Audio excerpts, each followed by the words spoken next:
magandang gabi po sa lahat. Ako po si Elias Pascasio o isa pong psychic healer.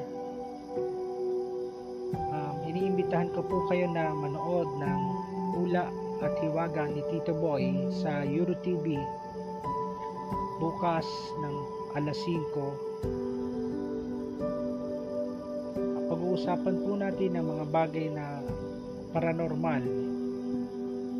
Meron po mga taong may ganitong gift. Kayo po ba'y natatakot o tinatago po natin ang mga ganitong katangian? Meron po sa atin nakagagamot sa spiritual na aspeto, metaphysical. Ito po ay hindi kasalanan. Bukas po ay pag-usapan natin ang mga bagay nito. Iniimbitahan ko po kayong muli. Isang magandang gabi po.